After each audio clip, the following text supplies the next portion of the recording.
microphone is functioning? Yeah. Okay, so the title of my talk, Harnessing the Biosphere to Mitigate Global Climate Change and Sea Level Rise, is because I do not believe in technological fixes, which we will come to, and the problem that we are faced with will require our using what's there, using nature. But anyway, this is something which will develop in the course of my talk. If, in case you have questions, I know you won't, but if you do, please, you can interrupt me. I don't mind being interrupted at all in case I don't speak clearly. And you heard I come from India. In India, we speak very fast. So I get carried away and I speak faster and faster. So if somebody doesn't understand me, please.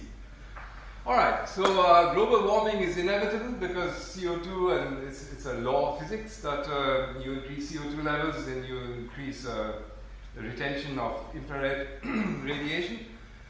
And now we have this problem, and the Anthropocene has reversed the geological trend of the past 25 million years, and that the CO2 which we already have in the air, I'm not talking about emissions control, I'm talking about the CO2 that we already have, that's there now, that we are breathing in and out. Right? That this is going to stay there for thousands of years. I mean, forget about what's going to come on top of it. But it's going to stay there, and eventually it will land up in the ocean anyway, by acidification of the surface layer. So, the purpose of my talk will be to show you whether we can accelerate the process of uptake by the ocean. Now here, this is just to highlight this 25 million story, right? We are now at 400 ppm, here is the ppm, parts per million, and this is like 25 million years ago. Like, you know, I know 25 million, if you have not studied geology, this means nothing to you. It's just a number. But let me try and give you some kind of personal relationship with this number. Like, do you know when the first monkey, the first ape, stood up, became bipedal? How long ago was that? That was 6 million years ago, right? This is the beginnings of, the great beginnings of Homo sapiens. And how long is modern Homo sapiens, I mean the people sitting in this room, how long have we got an evolution? We're just about 100,000 years, right? Somewhere over here, okay? Now, here you see this thick green line. This is because of the glacial interglacial cycles. This is something which is unique to, I'm told by geologists, is unique to this particular period and has played a role in our evolution, I'm sure. Anyway, so this is just to give you a perspective for how we have changed the cooling history of the planet. This is when the dinosaurs left, right? When the mammoths took over 50 million years ago. Right? And since then the planet has been cooling. And now it stabilized then at this level for 25 million years, and we have reversed that now. And now we're going back up here again. Right? And there are good reasons for understanding why it's that way. Because we are burning all the carbon that was deposited by phytoplankton in this period. We're burning it and putting it back into the atmosphere. I mean, just imagine, this is really, it's a fantastic story to think about it, right? Anyway, so mountain glaciers are vanishing, Arctic summer, sea ice is also retreating, Greenland melting is accelerating. This will lead to a 6-meter sea level rise. And the sea level rise is the biggest threat which facing our planet, because we are going to displace hundreds of millions of people who are going to go somewhere else. So I'm not worried at all about the polar bear, because they're all rich countries sitting around the Arctic, they'll take care of the polar bear. What I'm worried about, they'll make big giant refrigerators or something. But what I'm worried about are elephants and tigers in India. Because will we have the moral right to maintain national parks when there are 50 million people from Bangladesh who are looking for a place to stay? Because who's going to look after them? And that's going to happen soon, like in decades. Right? So this is going to be the end of biodiversity. I mean, will countries in subtropical regions have the luxury of maintaining national parks? So a 1-meter sea level rise can be expected well before the century end. The IPCC program is out now. Now, of course, the scientists have been very, very reticent about the rate of global change, right? They've been rather conservative. I mean, things are actually worse. No? So I don't want to scare you, but these are the facts. I mean, you have to know that this is going on, right? And except for declining calcification, because of the acidification of the ocean, the calcification releases CO2. So that will be a negative feedback. So phytoplankton that release CO2, that were only to take up CO2 would be good, right? But calcification is declining. That means there's less CO2 being released by calcifying organisms in the ocean. That's the only good news that there is. Otherwise, there are no significant feedbacks to this warming trend. Right, so this is just to show you, where are we going. Now, to predict the future and reduce catastrophe, you need to understand the present and know the past. And it's a single life form which is bringing about all these changes, Homo sapiens. And we have already harnessed the planet to our needs. Right? We are already appropriate half the primary production. Half the primary production on the planet is already used by humans. And the ocean has tremendous scope for taking pressure off the land, because the land there's not much we can do on the land. It's already, whatever we could do, we're already doing. Right? The national parks, the little areas that we have left for nature, they're just a small percentage of the area of terrestrial systems. Right? So how can we direct or control future human behavior? This is a key point. This has come up in the previous talks. And yeah, so that's a key point. Now the other thing is global change in the Anthropocene is much more than just warming or acidification. Right? Productivity patterns are changing. Nutrient input to surface ocean will change due to large-scale changes in the circulation of the ocean, but also because we are putting all this excess nitrate into the ocean, right? The fertilization, right? Because artificial fertilizers are fixing about the same amount of nitrogen as was fixed by the biosphere up to now, right? So we are already at that level. Not much talk we don't hear much talk about nitrogen, but we are actually impinging on the nitrogen cycle much more than on the carbon cycle. Right, then we removed all the big fishes. We first removed all the big animals from the land. Right, there were elephants and lions here during the last just 10,000 years ago. Rhinoceroses, right? They were all wiped out fairly recently, most probably by Homo sapiens. So we've already changed ecosystems by removing the top predators, and we're doing that now in the ocean because we're pulling all the big fish out. So influence of upper trophic levels and productivity is poorly understood. We don't know, but we've already changed that. And then it's been known that environmental conditioning is established in terrestrial systems, right, from ants to elephants, and also in the benthos, but we don't know what's going on in the plankton. So there are some things we really don't understand. Yeah, so these are other changes that are happening, introduction of exotic species, invasives and so on, right? So, and then of course on top of that comes the unanticipated effects of geoengineering schemes that I'm going to be talking about. So people are worried. My community, the bioceanography community, is very worried, very skeptical about this. But on the other hand, not doing anything is the worst option. What is stirring the nekton? Stirring nekton are all those organisms that are not plankton, that are big enough to swim around. And they've made calculations that a school of swimming fish can have an impact on turbulence in the ocean, mixing, right? Because the ocean is still, and so you need to mix it. And these big guys, and you're taking them out, so that mixing is now subsided. And every time a whale goes down and comes back up, it brings that many nutrients with it, right? From the deep water. But thanks for asking. That was the slide for a specific audience. Now here, this is you've all seen this one, and here you see the influence of the biosphere, right? The teeth are the seasonal effect.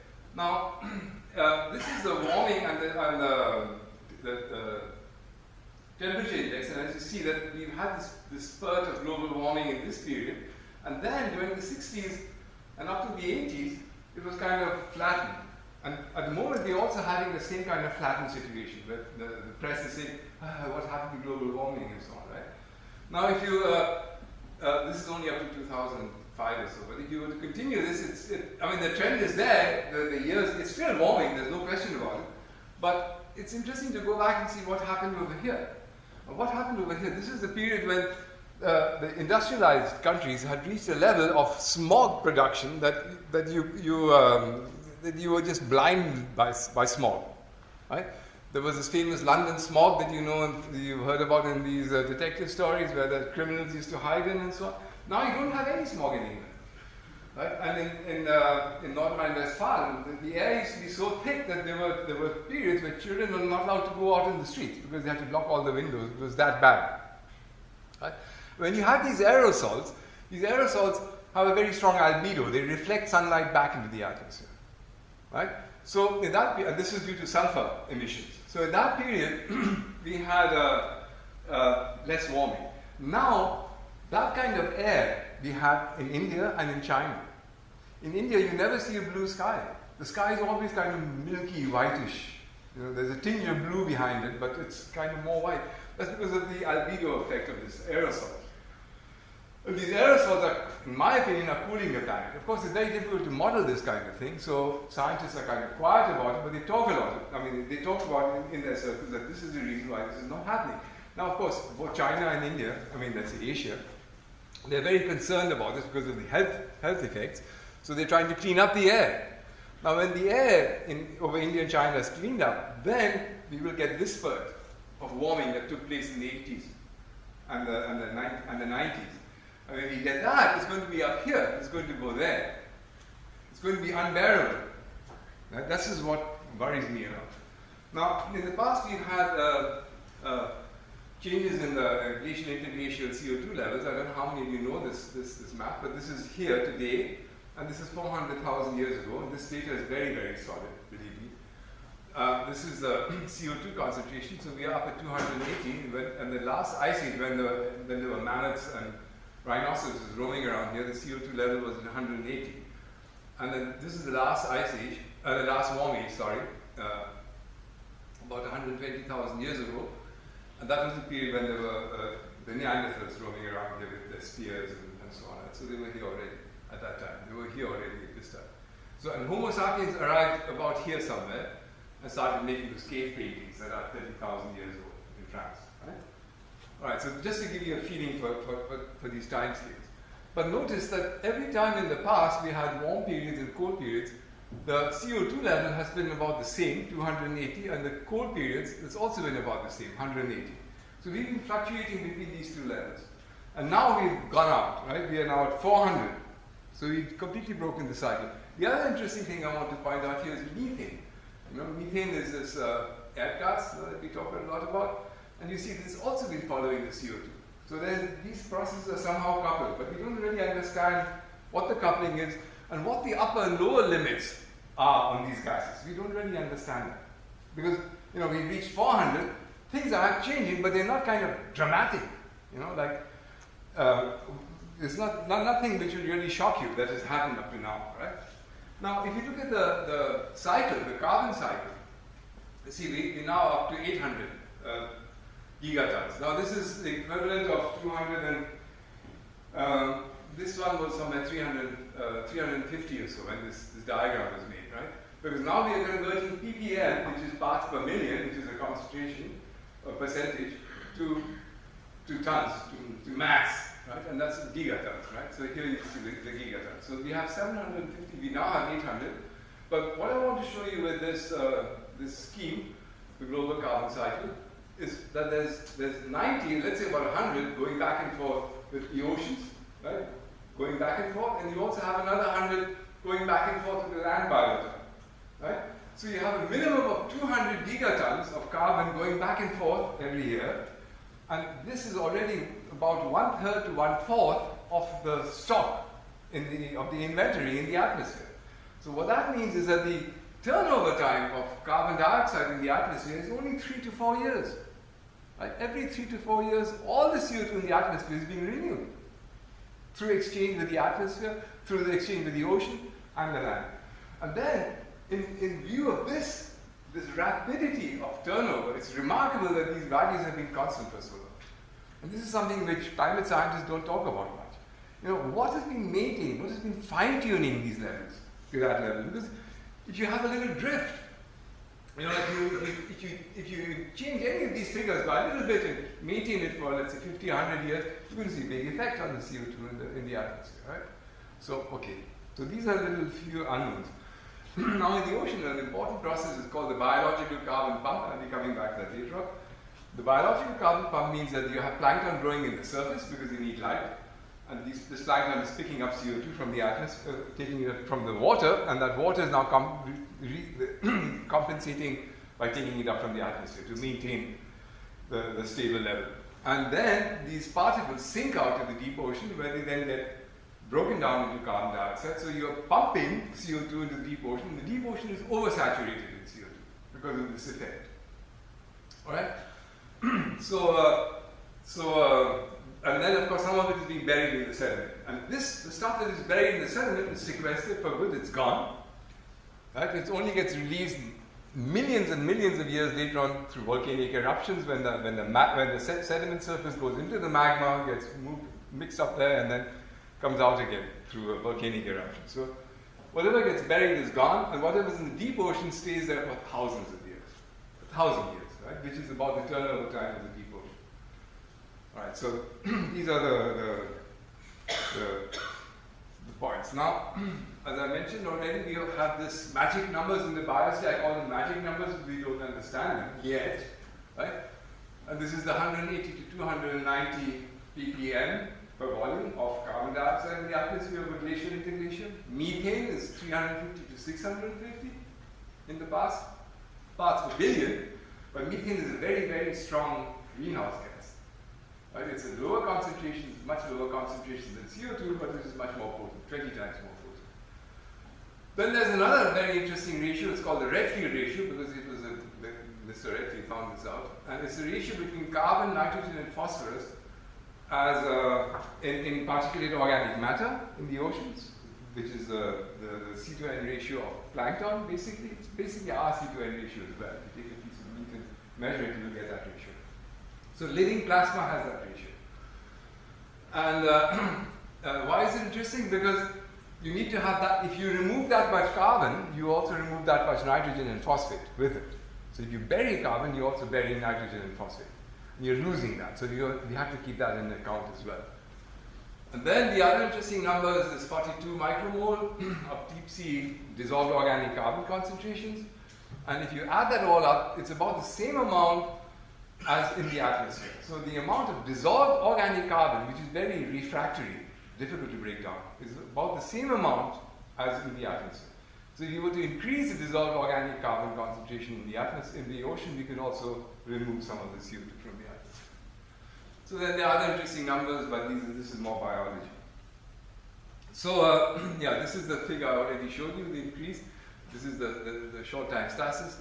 And you see that models have shown clearly that it's the greenhouse gases which are responsible for this increase in CO2, and that sulfates lead to cooling, right? And the sulfates are actually, now there's probably more sulfate being produced as smog in the atmosphere than in the past. So we have this cooling effect from here, which is confusing the issue. Now in 2003 we had this big heat wave in Europe, and it's called the biggest natural catastrophe since centuries since flooding, right? Where lots of people were killed by massive flooding in these areas long ago, in the 15th, 16th century or something. Anyway, 35,000 heat deaths. At the same time that this happened in Europe, see, nobody talked about it, we had these temperatures in India, right? And this scale is also not so clear, but this is hovering close to 50 degrees centigrade. Now, can any of you imagine 50 degrees? I mean, the very thought of 40 degrees is already scary, right? When you have 40 in Europe, it's 50 in India. This last year was also that much, right? This last summer. Okay, so this is what's coming to the subtropical countries. I just want to let you know that these are the kind of stuff that we have to live with. Now, the carbon dioxide emissions are following the most pessimistic prognoses. The CO2 levels are going up. Sea level is rising. This is a very big uncertainty associated with sea level rise, measuring sea level rise. There are lots of reasons why that's the case. I won't go into that. But it's pretty clear that the sea level is rising. And that's due to that, and that the Greenland ice cap at the moment does not play a major role in the sea level rise, but it's melting. Satellite images clearly show that, the thing is shrinking, and that the major sea level rise at the moment is due to thermal expansion, because the ocean is warming up, the deep ocean. Anyway, that's to do with this kind of facts on the side. So as I mentioned already, the real problem is the sea level rise, and the negative effects of summer sea ice melting will be felt most far away from the Arctic. But clearly we need to reduce CO2 emissions as soon as possible and as drastically as possible. There's no question about it, right? But what I'm worried about is what are we going to do with the CO2 we already have when we reduce the sulfate aerosols in the atmosphere? What are you going to do then? That's what worries me. That's what gives me sleepless nights. Right? And the CO2 in the atmosphere is not a trivial amount. Now, just to give you a feeling, this is a brochure that was published by the EU, and what they show there is the image of the potential effect of a sea level rise of 1 meter by 2100 for the coastline between Zeebrugge, right, here, and Calais over there, right? So, sure, this is what will happen if you just left things the way they are, right? But sure, they're going to make dikes, and they're going to help prevent that from happening, and so on and so forth. All right, so you can keep the sea out. But what about the rivers? The people living in Dresden know about that, right? You will have to pump the rivers out. Can you imagine how much energy you're going to need to pump the Rhine out over these dikes? Because this is what's going to be, that's what you will be faced by, right? So this is what's kind of coming. Now, these are geoengineering schemes to cope with this global, oh my God, time is flying like that. Sorry. So there's the stratospheric sulfate injection story, there's the cloud brightening, seawater pumping seawater into the atmosphere, there's these genetically modified trees, carbon capture and burial, and ocean fertilization. And this is one of those schemes for pumping seawater into the atmosphere to decrease the volume of, the size of the cloud condensation nuclei so that you have whiter clouds that reflect more light back. I mean, these are all schemes. Like carbon capture and storage, which for me is not going to sort of work. And this is again from that same brochure where you see all this busy stuff going on in the ocean. Now, this ocean fertilization has had a bad name from the media for many decades, right? And when the person who came up with this idea, his name was John Martin, he was the first to come up with this idea. He was already ridiculed at that time. I didn't believe him either. And then he carried out the first experiment, but he died before the first experiment was carried out. And it worked. It worked. It functioned. So since then, I always had this feeling of whenever I think of John, or when I think about this whole story, I think about how I was wrong and he was right, and I did not have the opportunity to tell him that. I really feel bad about it, because I would have loved to say, John, you were right. Anyway, so, but his widow wrote to me recently, and she just contacted me like that out of the blue, and it was really nice because I could tell her this. You know, it was really emotional. We both had tears in our eyes.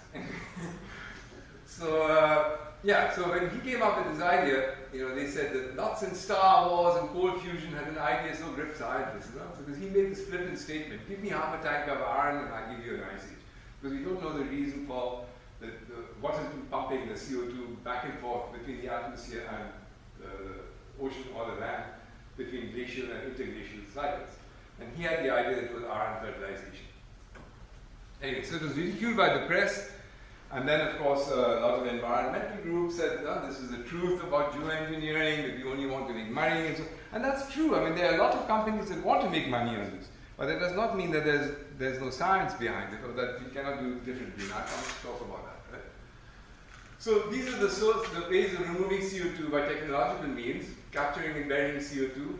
And already this is, you know, even if you're sitting at the thermal plant which is producing the CO2, capturing that CO2 and removing it is already a daunting task. It's not easy, right? And picking it up from the atmosphere by using artificial trees and so on, and with a raisin that you heat it, this is all ridiculous, because the amount of CO2 that we have to get rid of is staggering. It's the amount of coal and carbon, half the amount of coal and oil we've been burning in the last century, right? Now, to take it all back and put it back from where we took it, I mean, it's like mind-boggling.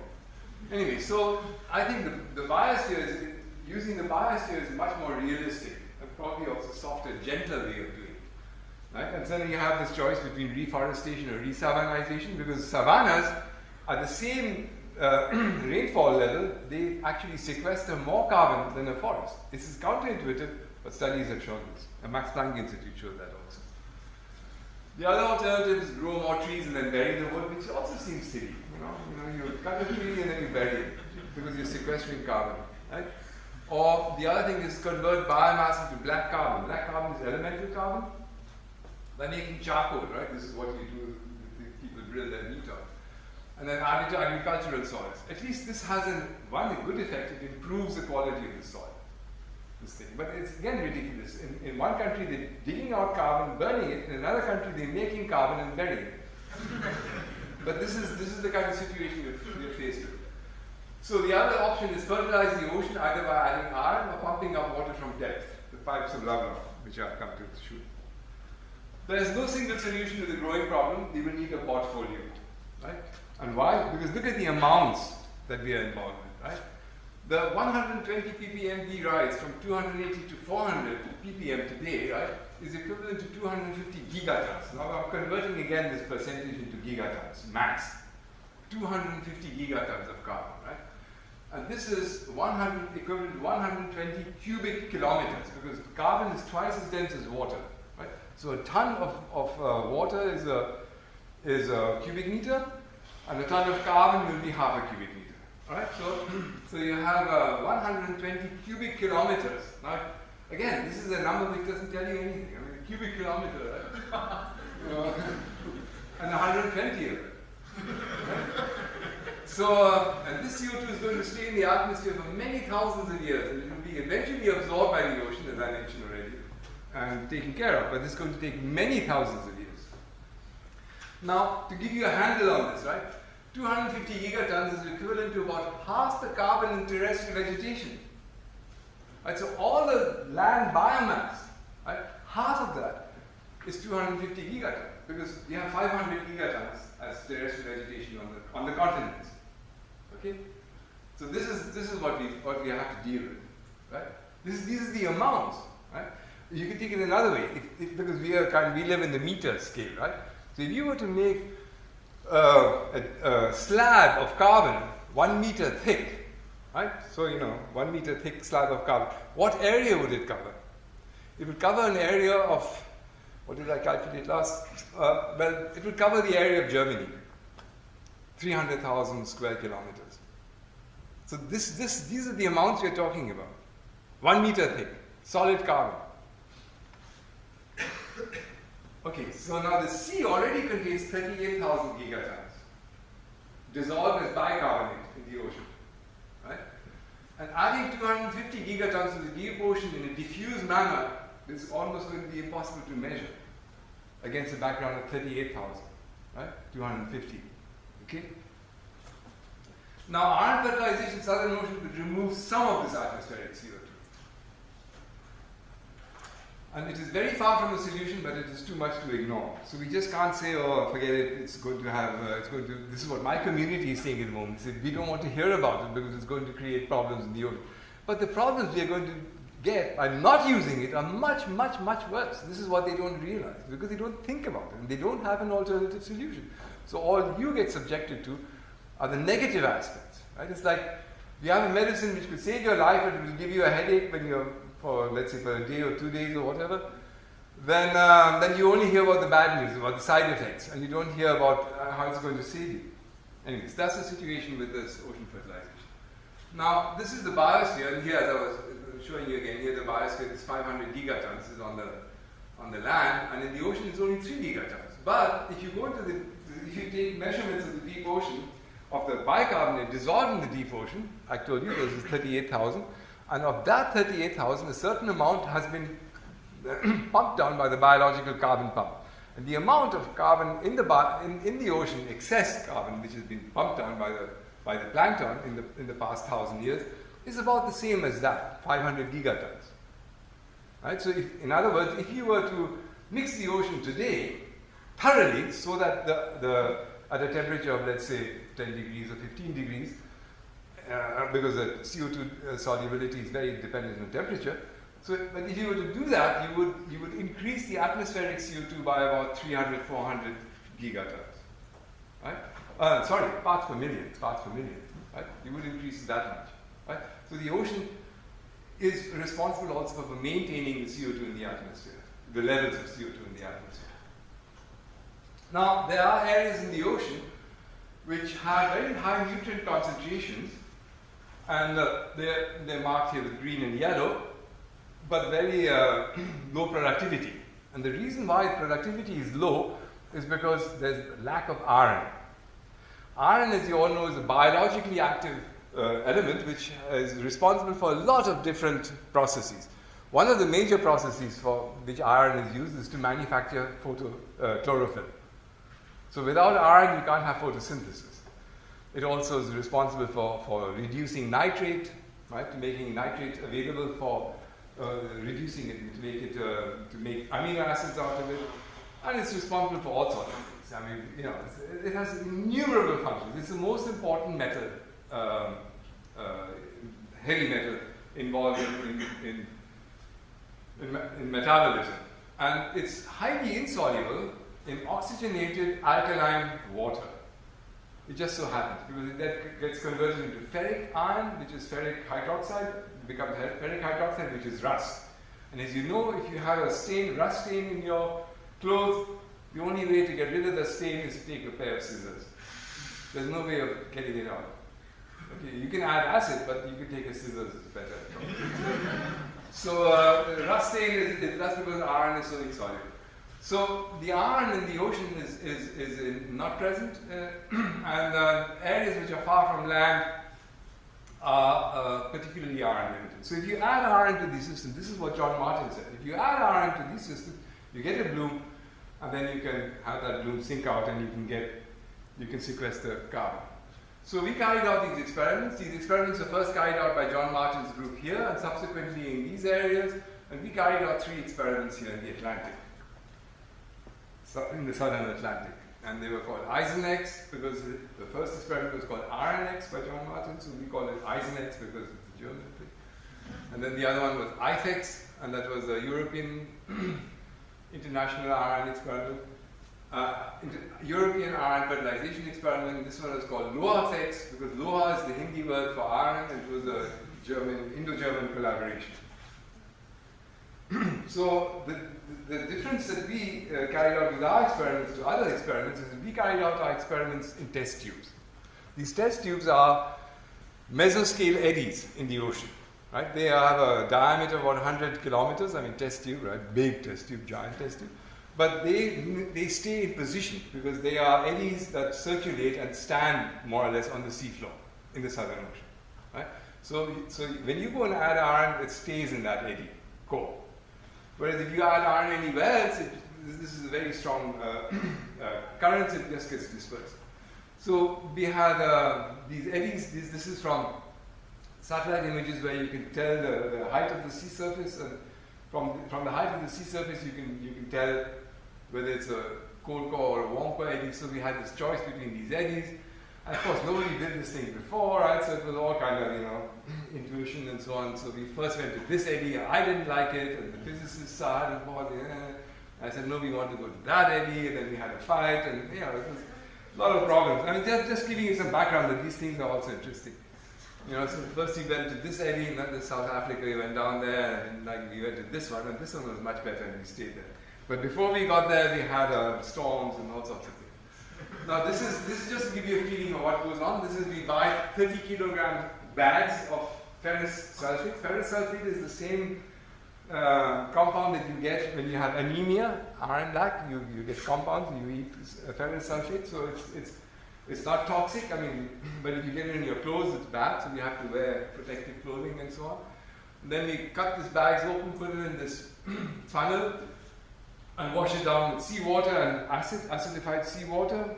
And then that slurry here, that slurry gets led into these 10 cubic meter tanks, and then it's mixed and dissolved, and then from there it's released to this hose pipe. See this hose pipe?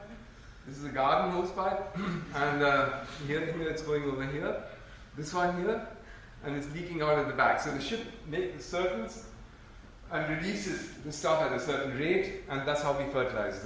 That's how we do our fertilization. And then, of course, you have storms like that. You have to stop everything because it's the Antarctic circumpolar currents, the roaring 40s and the furious 50s. We were right in the middle between these two. So we had some really interesting periods where we were not allowed to work and things like that. Anyway, so this is the results of this experiment that we carried out in 2004. It was published in 2012. Took a long time. It was because it was we had to prove that it actually happened. The reviewers didn't want to see that it saw the light of day, so they did their best to try to stop it. Some of the Anyway, so what you see over here is the buildup of chlorophyll in the surface layer. This is inside, this is outside, so you see nothing happened outside. And here we had uptake of nutrients. These are all, the dots are measurements. So we had this data set, and these are integrated values for the entire inventory in the 100-meter water column of the surface layer.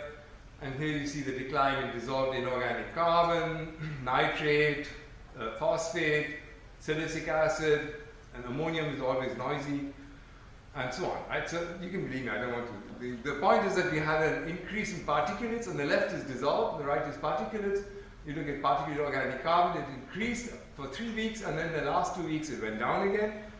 Right? And the others as well. So values would go down because the stuff sank out. So but we had to prove that it actually sank out. So we had instruments with which you could go down to the seafloor. And again, another surprising thing which nobody wanted to believe is that these eddies, that they're circling like this, right? You know, when we got to the middle of this eddy from the satellite image, we told the captain, we are now in the eye of an eddy, im Auge des Wirbels. And the captain looks like, wow, you know, it's just flat sea, you don't see anything, right? But then we went and put the iron, and then what happened? This thing went round and round, right? And that was shocking. That even the physicists were shocked that it actually worked. Anyway, so it was very exciting. And then the other shocking thing was that it went all the way down to the bottom. So this is like a cylinder, a revolving cylinder, right, from 0 to 3,500 meters. So the particles that sank out from the surface, they actually went through the deep water column, and we could follow them sinking down. But again, we had to convince the reviewers that this is actually what happened. And then, of course, we had nature is always a bit messy. So ours was not the only bloom. Before we started our experiment, there had been a natural little bloom over there, which had been caused by dust. The way iron is exported into the ocean is via dust, continental dust, because dust always contains iron, right? So there had been a little bloom before that. So there was already some plankton in the deep ocean, and we had to show that it was not ours, and so on. Anyway, but then what you can see over here is the carbon concentration inventory, the amount of carbon in the surface layer, and you see that after, when the carbon in the surface layer goes down, it goes up in the deep layers, right? These are the layers. So we had this decline in carbon, the scales are very different, right? So we had this decline in carbon and this increase in depth, because the stuff sank out very rapidly. You had to prove that. And then this is integrated value from 0 to 3,000 meters. So this carbon, this is the day we started the experiment. So this difference is the amount of carbon that we got built up and that actually sank out. Right? So how much was this? It was like 10 grams carbon per square meter. And this is the composition of the plankton. We won't go into details. This is what those diatoms look like, the ones that did the job for us. These diatoms, they need silicic acid because they have these shells made out of silica, glass, and that prevents them from being eaten, so they can accumulate biomass, whereas everything else did not accumulate biomass. The dark green is the diatoms, and everything else here, bacteria, protozoa, and so on, you see, did not change. Whatever changed is only the only thing that changed were the diatoms, because they are resistant to grazing, right? So they built up biomass and they sank out.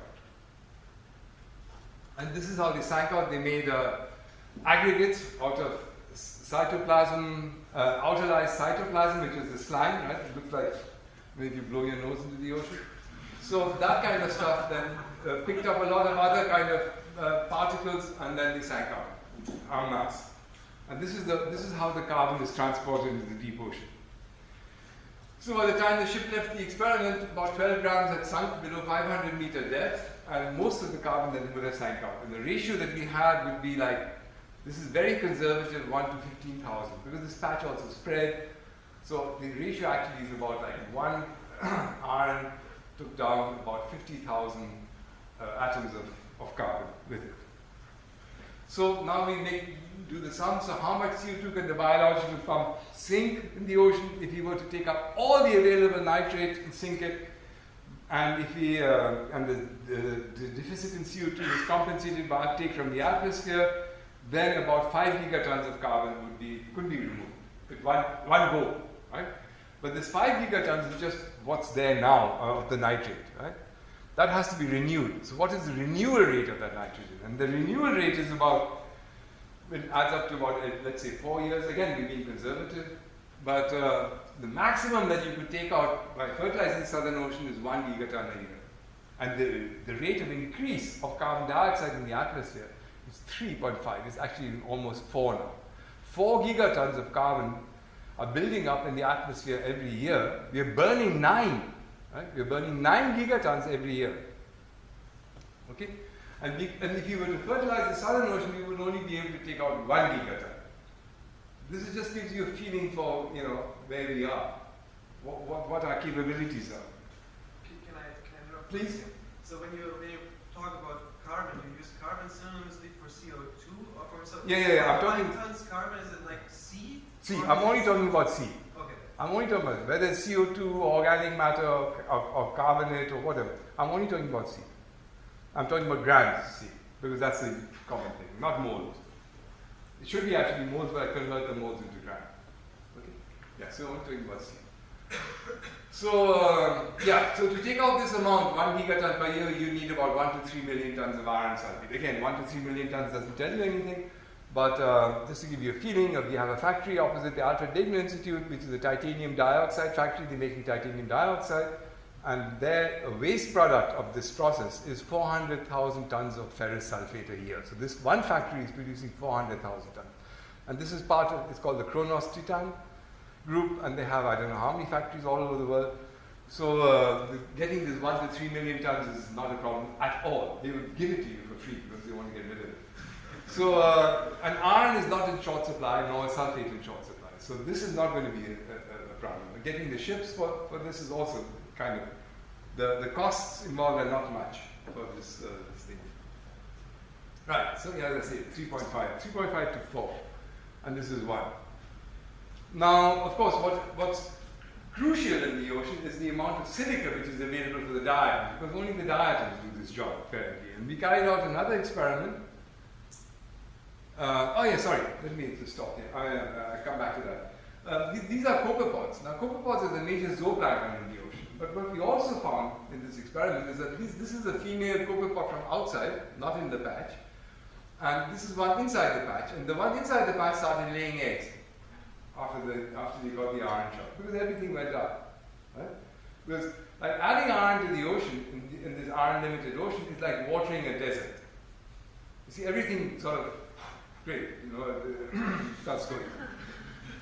Now, when we started the second experiment in an area where there was no silicic acid, right, we ran up into this trouble. So everybody was against it, and German geoengineers show iron mill to defy global UN moratorium. I was called a climate hacker. Is that a good one or a bad one? Anyway, so they said, and there was a huge issue, and it was very nerve-wracking, I can tell you. And there was one particular group which put this thing out that our fertilizing the ocean is going to lead to the death of fishes and so on. And actually, we sat back and considered this friendly fire. You know what friendly fire is? When you get shot by your own people. So the environmentalists were shooting at us, and so because they don't understand what this is all about, because they think that we were working for a commercial company, right? Which we are not. But I'll come to that later on. Anyway, so here you are. This is the situation. Anyway, we carried out this experiment, and again in an eddy, but this eddy collapsed. Right? We started in January the 25th, actually 26th, the Republic Day, Indian Republic Day. So we started the experiment, and then by February 25th, that eddy had collapsed. And these are the buoys that we had deployed in the in that eddy. So and you know what these things are? These are inertial oscillations. And you physicists amongst you here, do you know that the whole ocean is always going around like this due to inertial oscillations? So if you stand in a spot in the ocean and you stay over here, you actually be making circles all the time. Anyway, this is a kind of interesting sidelines. Yeah, so this is the cruise track, right? This is us changing the track. This is where we made the experiment, and then the eddy went, then the patch, this is the original patch, and the patch moved around, and then it went over here, again, a lot of excitement chasing it, and then it stopped. And so you were able to measure it over here. An invisible hand stopped it. And this is a satellite image of our patch here. And you see these are natural iron blooms, iron fertilized blooms. Right? So this was published by NASA, and when they published this picture, all the opposition stopped because they showed that our bloom is just like a natural bloom, nothing special. I mean, not like, you know, because there was a huge amount of action going on in the weather at that time. We were enjoying it from the ship. Anyway, so this is what happened. Now, this what you see over here is the last experiment I showed you. That's the red, and that was IFEX. Eisenex was very short. We had to stop it because they didn't give us enough ship time. But then LOAFEX, the blue one, we didn't have diatoms, and so we didn't have that big biomass buildup. And so there were no diatoms during LOAFEX because there was no diatoms, but the primary production was about the same between IFEX and LOAFEX. So the reaction of the plankton was the same, but there was no accumulation. If you don't have accumulation, you cannot have export. So the interesting story that we are writing now about the LOAFEX is that these algae, for instance, that like to grow on diatoms, they make these kind of colonies. They didn't make it. This is another group of plankton that makes blooms in coastal areas but didn't make it in the ocean. And these are the ones that made the bloom. These are flagellates, right? These are the flagellae. You can see how thick they are. So they made the bloom. And these copepods, they were also, they grazed very heavily on the bloom. And these are all kind of interesting sidelines. This is just to show you all the interesting stuff you learn from these experiments. These are forearms, and this one has been bitten by a copepod. And this is what this shows you. This diagram, it just shows you that between inside and outside, the green is outside the patch and the blue is inside the patch. Thorium. Thorium responds to particles, so it gives you an impression of the export. And as you can see, there was no difference between inside and outside. So, so we had no export from this bloom. These are this is the crew of LOAFEX, right? And then, this is the silica concentration around the Southern Ocean. This is the nitrate. So what it means is that you will only be able to export carbon in large amounts in the area which is silica limit, which has enough silica, but it won't happen in other areas. So those are the restrictions. But then there are other interesting sidelines to this whole story, and I see that my time is going to be running out soon, so I'm going to jump a lot of slides. I don't know why, you know, in my age, after retirement, I still misestimate the amount of time I need to give a talk. This is a message really over, right? These are amphipods that increased in our LOAFEX patch. And this is a transect from outside to inside, and they congregated inside the patch. They apparently smelt the iron in some way, and because they eat copepods. But they are the food of squid. Squid, you all know squid. And this area here of Argentina is a major squid fishing area, which is why you see these lights at night, because they use lights to catch the squid. They use lights, the squid gets attracted. And there's so many fishing boats out there, and they're catching these squid. And why are they out there? Because this is exactly the place where you have nutrients meeting with iron-rich water. Nutrient-rich and iron-rich water, you have higher production, and there all the squid congregate, and they're feeding on this themisto. They're feeding on this amphipod. Okay? So what it means is that these kind of experiments will actually help us to build up biomass in the ocean. Okay? So now I'm going to jump, because what I was going to talk about after this is that you could also use iron fertilization to build up the populations of blue whales in the ocean, which are not recovering despite the moratorium on hunting whales. Because we have depleted the ocean, and by this iron fertilization will be a way to get the ocean back up again. So I'm going to skip a lot of slides now, and which would have shown you that iron fertilization could be a good thing for other reasons. And I come now towards the conclusion sector. Okay, so we have, so now the krill story, this krill is also going to be fish, no? So I'll come to this now. Ocean iron fertilization has been vilified by the media, no? And that is kind of technofix story. And the condemnation has been picked up by green groups, environmental groups, who are rightly scared of commercialization, right? And the scientific community has bowed to the pressure. So my community, every time I go and give a talk, I get attacked. I don't care because I'm very safe ground. So so the negative aspects of CO2 are that they say that you have nitrous oxide production, but you only get nitrous oxide production if the water becomes anoxic, right? And if it becomes anoxic, that means we've been very successful. So, and anyway, you can stop this iron fertilization anytime you want to. I mean, anytime you find there's anything going on, you can stop it. So the public has been scared, and the transition from use to abuse of OIF is a matter of dosage and duration, and the limits of which must be explored and set by the scientific community. It's imperative that this be in the hands of the scientific community, be non-profit oriented, no carbon credits here. Right? And the international scientific community should rise to the challenge and form an agency in the framework of the UN, like the IAEA or the WHO or the FAO, any of these international organizations, to carry out the experiments. And the London Convention for Dumping, is drawing up an international policy guideline to prevent commercialization of CO2, of OIF, ocean iron fertilization, right? And the funding could come from a carbon tax. This is like utopian, right? Sounds, but there are already voices in the media calling for a rethink of geoengineering. And I too wish that geoengineering were not an option, but wishful thinking is not going to bring back the Arctic summer sea ice, meaning we are not going to stop Greenland from melting.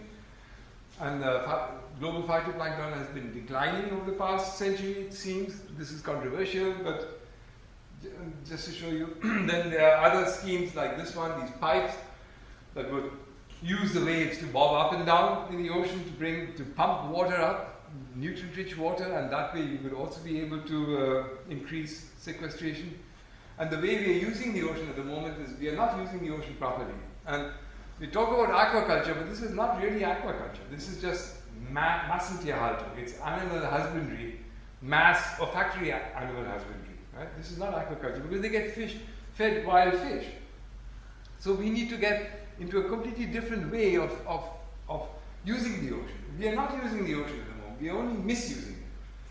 But if you could start using the ocean the way we do with intensive agriculture on land, extensive, if you could make some progress there. So we need to develop new strategies. And I think the ocean is a whole new frontier waiting for us. Not outer space, that's ridiculous.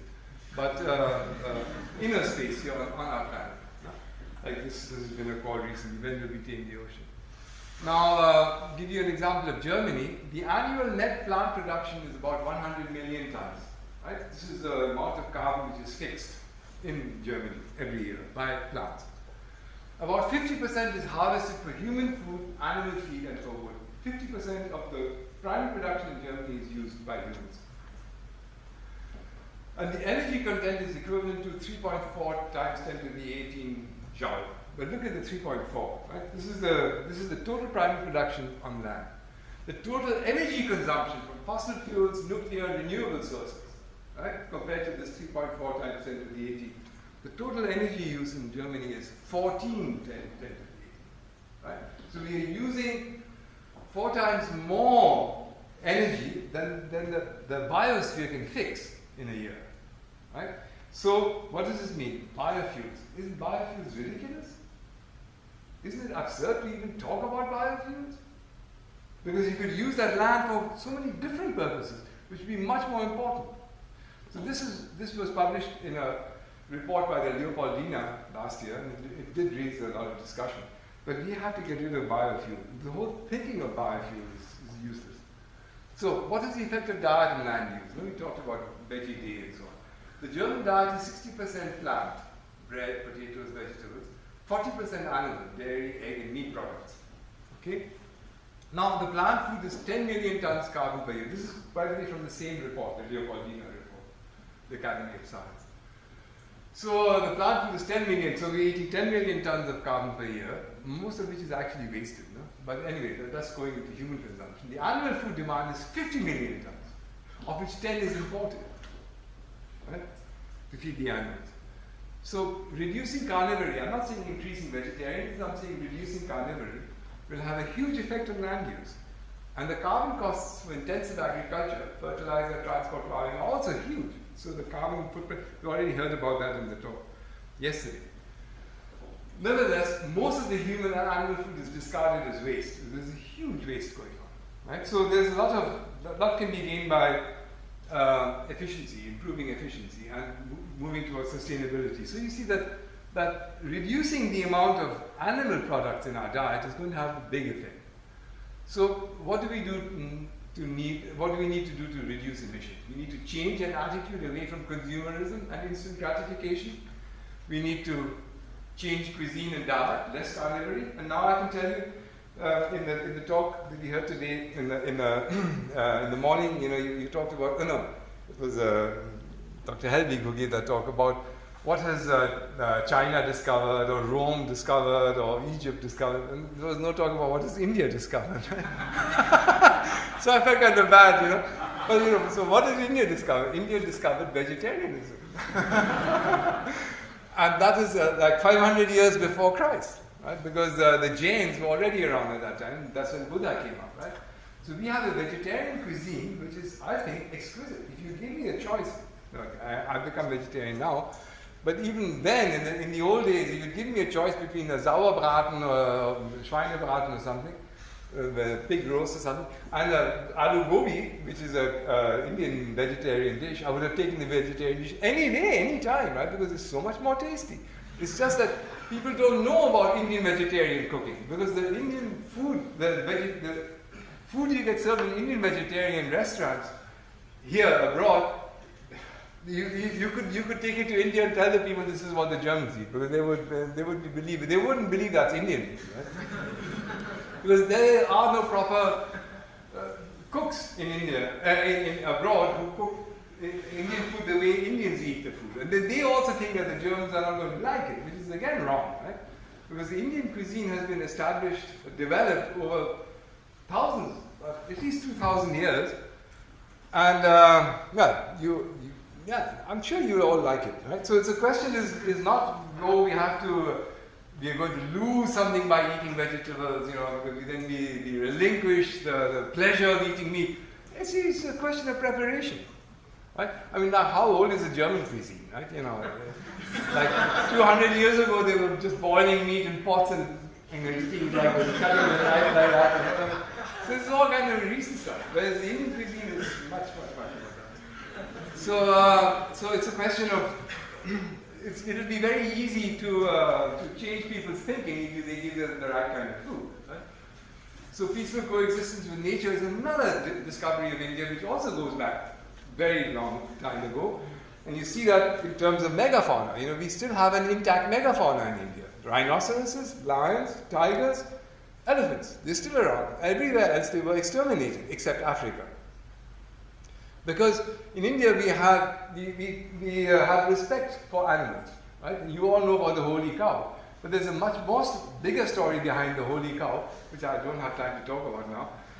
But you see, these are what people in the West think are kind of oddities of Indian civilization. These are sustainability measures that were developed long ago and have functioned very well, because India is the oldest continuous civilization in the world. You see, if you think about the Romans, the Egyptians, I mean, China, sorry, remember? Do you have any Chinese students here? No, but India is still in that same way of thinking. For a vegetarian in India, to think about eating meat is like for you to eat human meat, right? It'd be abhorrent. So for an Indian vegetarian, the very thought of eating meat is like, how could you think about it? Anyway, so if we had more of that kind of thinking, I think there would be a big difference.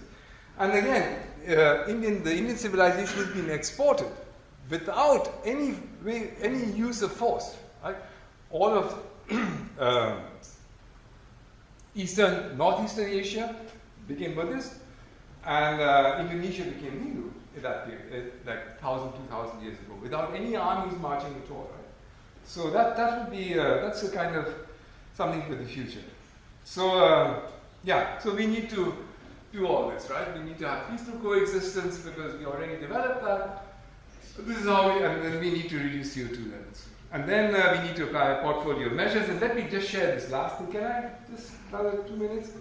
3 minutes? Because this is something I just discovered. And the more I think about it, the more excited I get. I was asked to write an article for a journal on this particular phenomenon which is taking off in many parts of the world. It's called green tides. Right? So this is in Brittany, and this is in China. And this thing first turned up during the Olympics in 2008. Right? The people, the organizers of this meeting, the sailing regatta was to take place in Qingdao, which is south of Peking. And they were getting ready for everything, and then suddenly these algae turned up from the ocean. Can you imagine? I mean, those poor people, they must have been like this worst nightmare. You have all this huge amounts of green algae coming up, and it's like the sea going, because these are all the nutrients that went into the ocean, and the ocean is giving them back to you.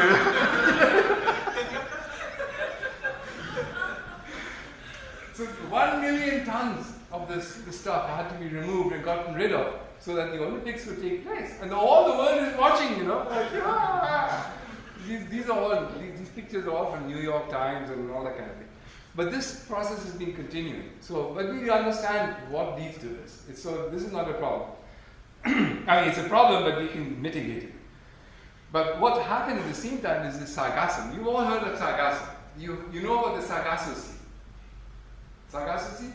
You know about Columbus, when he was crossing the Atlantic, and then somewhere in the middle they saw all these floating algae. You don't know about the Sargasso Sea? Oh my God. Anyway, in the middle of the Atlantic, there is an area where you have the Rossbreiten, yeah, the doldrums, where there's little wind, and you have the algae floating on the surface, the sargassum. And this is what it looks like from the top, and this is what it looks like if you dive underneath it. Now, this stuff is been restricted to the Sargasso Sea, which is the center of the Atlantic. But now, in 2011, this stuff beached on Sierra Leone, on the west coast of Africa, and nobody there had seen this algae ever before. And then one morning they woke up and walked onto their beach, and then they had this stuff there. And these are not bathing beaches, these are beaches where people catch fish. Right? And this is Antigua, in the Caribbean, on the other side. Right? There was a massive, massive bloom. These are satellite images, 2005, 6, 7, 8, and these are seasons, months. Right? And 2011, look, this is what happened. See, this is what normally happens, and this is what happened in 2011. And went all the way to Africa and beached there on the African coast. And this is like, wow. And the good side of the story is that the C to N ratio of the sargassum is like 90. Right? The plankton has about 5 to 10. This is 90. So it's taking out a huge amount of carbon. And the sargassum sinks to the bottom. So I think that this could be a wonderful way, and these are ways of pumping water up, deep water, and cultivating sargassum to do this job. So I'm just telling you that we are still thinking about all the possibilities that are out there, and just to give you this feeling that this is an ongoing, expanding research field, including use of the ocean. And with that, I'll stop. Oh, no, sorry. I wanted to share this with you, because this is not just my view, this is the view, this was published in Nature in November last year. And it's a resource crisis that Jeremy Grantham, who is a financier, right? This guy is not a scientist. He's running financial markets, right? And he wrote this article. No? And it is crucial that scientists are a more realistic thing. So what I want to take you to just read. No? I have yet to meet a climate scientist who does not believe that global warming is a worse problem than they thought a few years ago. The seriousness of this change is not appreciated by politicians and the public. The scientific world carefully measures the speed with which we approach the cliff and will no doubt carefully measure our rate of fall. But it is not doing enough to stop it. I am a specialist in investment bubbles, not climate science, but the effects of climate change can only exacerbate the ecological trouble I see reflected in the financial markets. Soaring commodity prices and impending shortages. And the shortage he's talking about is phosphate. Right? Phosphate reserves are going to be finished by the end of 2020. Then we don't have any more phosphate. And then what's going to happen to agriculture? Right? So he continues, and this is the last paragraph. It is crucial that scientists take more career risks and sound a more realistic, more desperate note on the global warming problem. Younger scientists are obsessed by thoughts of tenure, so it is probably up to older, senior, and retired scientists, like myself, right, to do the heavy lifting, be arrested if necessary. This is not only the crisis of your lives, it is also the crisis of our species' existence. I implore you to be brave. And with that, I'll end my talk. Thank you.